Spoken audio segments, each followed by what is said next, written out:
barbershop conversation, guys. Feel free to hit the subscribe button. So I just got done listening to the boxing clinics, TBC. Feel free to subscribe to his channel. And he made up a point that I was thinking at the press conference, right when he answered that question about money.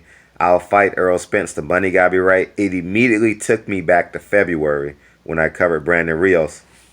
And if you go back to my videos, my commentary videos, I spoke heavily about Danny Garcia falling in love with the attributes or the rewards of his hard work that he's put in. Uh, he talks about his mansions. He talks about his cars. He has a house in Florida. He has a home in Philadelphia. You know, he talks about all those things.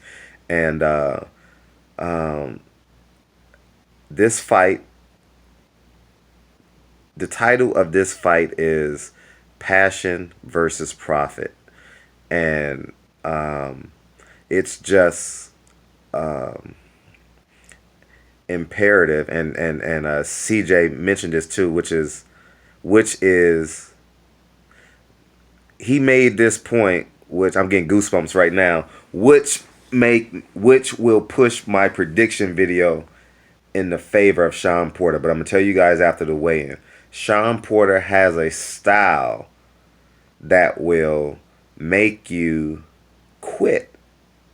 And when you're not doing this for the passion, when you don't have the hunger, the desire, the dog, when you have the profits, the cash, the assets, you understand what I'm saying? It's when you're sitting on your stool, you can say, well, I've gotten everything I've needed out of boxing. You know, I really don't want to work this hard anymore. You know, I think I'm gonna Julio Cesar Chavez Jr. this fight. Junior, yeah, Junior. I think I'm gonna do that. I think I'm gonna Victor Ortiz this fight. I have dance rehearsal for Dancing with the Stars on Wednesday. You know, like it. I think that's where it's at. And CJ, that is a hell of a point. I hope everyone that watches your videos really value what you said, because I think that's just um, it couldn't have been better said, you know. And I think that um, Shawn Porter might bring that out of him, and that point you made, CJ, I'll say it again. That might push my prediction video over towards Shawn Porter. And I told you guys, I bet $500 on Shawn Porter already.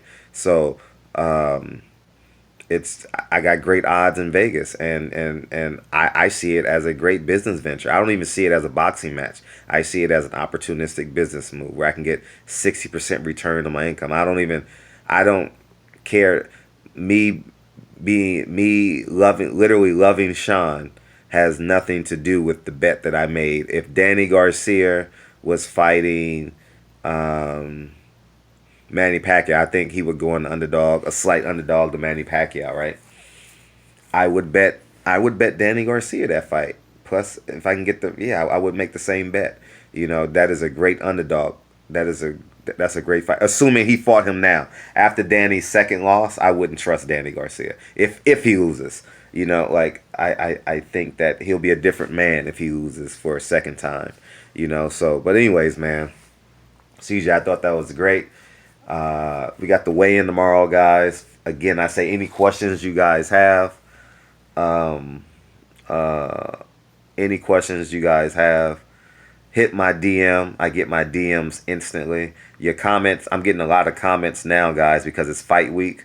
And y'all already know everybody on YouTube is getting a lot of comments on fight week because we're 48 hours away, arguably, from non-Deontay Wilder fights, the biggest fight PBC has put on this year.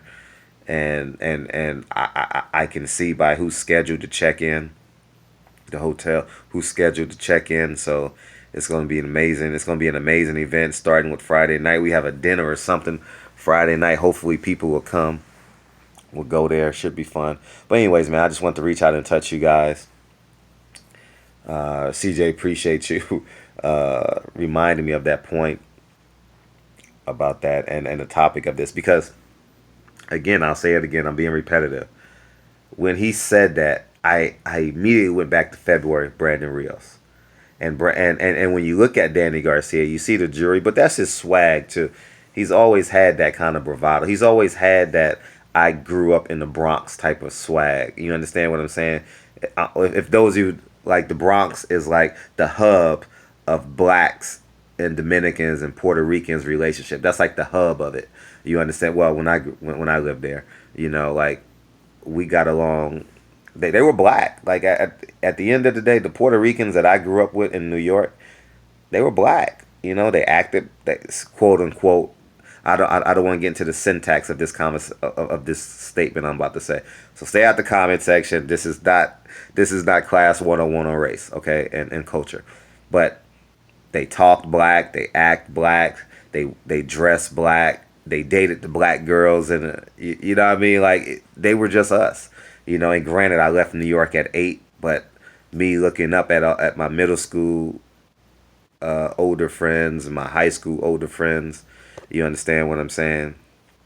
That's what they were. So, anyways, man, barbershop conversations, man. Feel free to subscribe, but I can't sleep, so I might drop 3 or 4 more videos. So, and I want to go to sleep because I want to go run to the Brooklyn Bridge again in the morning. So I'm trying to relax, but as I get closer to the fight, I get anxious, man. So, anyways, barbershop conversations. Feel free to hit the subscribe button. Talk to you guys soon. Peace.